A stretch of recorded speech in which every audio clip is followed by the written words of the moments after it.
ಸನ್ಮಾನ್ಯ ಸಭಾಧ್ಯಕ್ಷರೇ, ಮಾತಾಡ್ಲಿ ಪಾಪ. ಉತ್ತರವನ್ನ ಕೊಟ್ಟದಾರ, ಹಾರಿಕೆ ಉತ್ತರ ಕೊಟ್ಟರ ಸರ್. ಕೊಡ್ಲಿಲ್ಲ ಅಂದ್ರೆ ಬೆಳಗಾವಿ ಜಿಲ್ಲೆಯನ್ನು ವಿಭಜಿಸಿ ಚಿಕ್ಕೋಡಿ ತಾಲೂಕನ್ನು ನೂತನ ಜಿಲ್ಲಾ ಕೇಂದ್ರವನ್ನಾಗಿ ಸೃಜಿಸುವ ಸಂಬಂಧ ಕೋರಿಕೆಗಳು ಸ್ವೀಕೃತವಾಗಿರುತ್ತವೆ. ಸದರಿ ಕೋರಿಕೆಗಳನ್ನು ಪರಿಗಣಿಸಲು ಸೂಕ್ತವಾಗಿದ್ದಲ್ಲಿ ಸರ್ಕಾರಕ್ಕೆ ವಿವರವಾದ ಪ್ರಸ್ತಾವನೆ ಸಲ್ಲಿಸುವಂತೆ ಪ್ರಾದೇಶಿಕ ಆಯುಕ್ತರು ಬೆಳಗಾವಿ ವಿಭಾಗ ಇವರಿಗೆ ನಿರ್ದೇಶಿಸಲಾಗಿದ್ದು ವರದಿ ನಿರೀಕ್ಷಿಸಲಾಗುತ್ತಿದೆ. ನೂತನ ಜಿಲ್ಲೆಗಳನ್ನು ಸೃಜಿಸುವ ವಿಷಯವು ಸರ್ಕಾರದ ಸಾಮಾನ್ಯ ನೀತಿಗೆ ಸಂಬಂಧಿಸಿದ್ದಾಗಿದೆ. ನೂತನ ಜಿಲ್ಲೆಯನ್ನಾಗಿ ರಚಿಸಬೇಕಾದರೆ ಭೌಗೋಳಿಕ ಮತ್ತು ಆಡಳಿತಾತ್ಮಕ ಅಗತ್ಯತೆಗಳ ಜೊತೆಗೆ ರಾಜ್ಯದ ಆರ್ಥಿಕ ಪರಿಸ್ಥಿತಿಯನ್ನು ಪರಿಗಣಿಸಿ ಸಂಪನ್ಮೂಲಗಳ ಕ್ರೋಢೀಕರಣ ಮತ್ತು ಹಣಕಾಸಿನ ಇತಿಮಿತಿಯನ್ನು ಒಳಗೊಂಡಿರುತ್ತದೆ. ಆರ್ಥಿಕ ಇಲಾಖೆಯು ಯಾವುದೇ ಹೊಸ ಜಿಲ್ಲೆ, ತಾಲೂಕು, ಹೋಬಳಿ ರಚನೆಗೆ ಸಹಮತಿಯನ್ನು ನೀಡುತ್ತಿರುವುದಿಲ್ಲವಾದ್ದರಿಂದ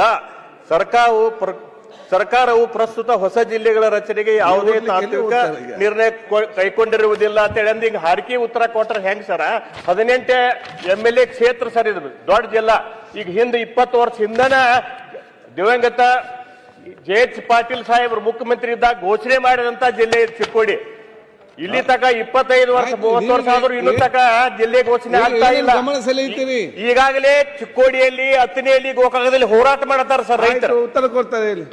ಈಗ 30 ವರ್ಷ ಹೋರಾಟ ಮಾಡಿ ಒಬ್ರು ರೈತರು, ಈಗ ನಮ್ಮ ನಾಯಕರು ಒಬ್ರು ಸತ್ತು ಹೋದ್ರೆ ಈಗ ಬರೀ ಹಾರಿಕೆ ಉತ್ತರ ಕೊಟ್ರೆ ಹೆಂಗ್ ಸರ್? ಈ ಘೋಷಣೆ ಮಾಡ್ಬೇಕೀಗ ಚಿಕ್ಕೋಡಿ ಜಿಲ್ಲಾ ಘೋಷಣೆ ಮಾಡ್ಬೇಕು. 18 MLA ಕ್ಷೇತ್ರ.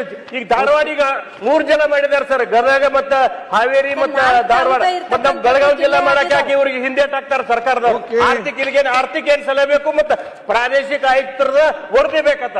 ಮತ್ತೆ ಈಗ ಹಿಂದೆ JH ಪಾಟೀಲ್ ಸಾಹೇಬ್ರು ಹೆಂಗ್ ಘೋಷಣೆ ಮಾಡಿದ್ರು ಇದನ್ನ? ಸರ್, ಈಗ ನಾನು ಕೂಡ ಅಧಿವೇಶನದಲ್ಲಿ ಇದ್ರ ಬಗ್ಗೆ ಪ್ರತಿ ಬಾರಿನೂ ಕೂಡ ಧ್ವನಿಯನ್ನ ಎತ್ತಿದ್ದೀನಿ. ಯಾಕಂದ್ರೆ ಬೆಳಗಾವಿ ದೊಡ್ಡ ಜಿಲ್ಲೆ ಇರೋದ್ರಿಂದ ಈಗಾಗಲೇ ಶೈಕ್ಷಣಿಕ ಜಿಲ್ಲೆ ಅಂತ ಹೇಳಿ ನಮ್ಮ ಚಿಕ್ಕೋಡಿ ನಾವು ನೋಡ್ತಾ ಇದ್ದೀವಿ. ಎಲ್ಲ ಆಫೀಸ್ಗಳು ಕೂಡ ನಮ್ಮಲ್ಲಿ ಈಗ ಇದಾವೆ. ಸರ್ಕಾರಕ್ಕೆ ಯಾವುದೇ ಕೂಡ ಅಂಥ ಹೊರೆ ಬೀಳೋದಿಲ್ಲ ಸರ್. ಅಲ್ಲಿಂದ ಆ ಚಿಕ್ಕೋಡಿ ತಾಲೂಕಿನ ಕೊನೆ ಹಳ್ಳಿಯಿಂದ ಬೆಳಗಾವಿಗೆ ಒಬ್ಬ ರೈತ ಬರಬೇಕು, ಒಬ್ಬ ಕೆಲಸಕ್ಕೆ ಯಾರಾದ್ರೂ ಬರಬೇಕು ಅಂದ್ರೆ ಪೂರ್ತಿ ಒಂದು ದಿನ ವೇಸ್ಟ್ ಆಗ್ತದೆ ಅಧ್ಯಕ್ಷ. ಅದ್ರ ಜೊತೆಗೆ ಅವನಿಗೆ ಆರ್ಥಿಕ ಹೊರೆ ಕೂಡ. ಆ ವ್ಯಕ್ತಿ ಬಂದಾಗ ಒಂದೇ ಬಾರಿ ಕೆಲಸ ಆಗೋದಿಲ್ಲ ಆಫೀಸಲ್ಲಿ. ಹಾಗಾಗಿ ಮೇಲಿನ ಮೇಲೆ ಅವ್ನು ಬರಬೇಕು, ಅವ್ನು ಬಂದಾಗ ಊಟ ವ್ಯವಸ್ಥೆ ಅದು ಕೂಡ ನೋಡ್ಕೋಬೇಕು. ಹೀಗಾಗಿ ಅಲ್ಲಿ ಬಹಳ ತೊಂದರೆ ಆಗ್ತದೆ ಅಧ್ಯಕ್ಷರೇ. ಪ್ರತಿ ವರ್ಷನೂ ಕೂಡ ಪ್ರತಿ ಅಧಿವೇಶನದಲ್ಲಿ ಕೂಡ ನಾನು ಧ್ವನಿಯನ್ನ ಎತ್ತಿದ್ದೀನಿ. ಈ ಬಾರಿ ದಯವಿಟ್ಟು ಸರ್ಕಾರಕ್ಕೆ ನಾವು ಒತ್ತಾಯವನ್ನ ಮಾಡ್ತೇವೆ, ಚಿಕ್ಕೋಡಿ ಜಿಲ್ಲೆ ಆಗ್ಲೇಬೇಕು, ಗೋಕಾಕ್ ಕೂಡ ಜಿಲ್ಲೆ ಆಗ್ಬೇಕು. ಅಂದ್ರೇನೆ ನಮ್ಮ ಉತ್ತರ ಕರ್ನಾಟಕದ ಅಭಿವೃದ್ಧಿ ಆಗುವಂತ ನಿಟ್ಟಿನಲ್ಲಿ ಪ್ರಯಾಸ ಆಗ್ತದೆ ಅಧ್ಯಕ್ಷರೇ. ಹಾಗಾಗಿ ತಮ್ಮ ಮೂಲಕ ನಾನು ಸಚಿವರಲ್ಲಿ ಮತ್ತು ಮುಖ್ಯಮಂತ್ರಿಗಳಲ್ಲಿ ಮತ್ತೊಮ್ಮೆ ವಿನಂತಿ ಮಾಡ್ಕೋತಾ ಇದ್ದೇನೆ, ಇದನ್ನ ಚಿಕ್ಕೋಡಿ ಜಿಲ್ಲೆ ಅಂತ ತಾವು ಘೋಷಣೆ ಮಾಡಬೇಕು ಅಂತ ಹೇಳಿ ವಿನಂತಿಯನ್ನ ತಮ್ಮ ಮೂಲಕ ಅಧ್ಯಕ್ಷರೇ, ಇದು ವಿರೋಧ ಪಕ್ಷದವರು ಆಗಲಿ ಅಥವಾ ಆಡಳಿತ ಪಕ್ಷದವರಲ್ಲಿ ಪ್ರಶ್ನೆ ಅಲ್ಲ ಸರ್. ಎಲ್ಲರೂ ಒಟ್ಟಿಗೆ ಕೂಡ ಈ ಜಿಲ್ಲೆ ಚಿಕ್ಕೋಡಿ ಜಿಲ್ಲೆ ಆಗ್ಬೇಕಂತೇಳಿ ಬಹಳ ದಿವಸದಿಂದ ಬೇಡಿಕೆ ಇದೆ. ಮುಖ್ಯಮಂತ್ರಿಗಳು ಎಲ್ಲ ಚರ್ಚೆ ಕರೆದಿದ್ರು.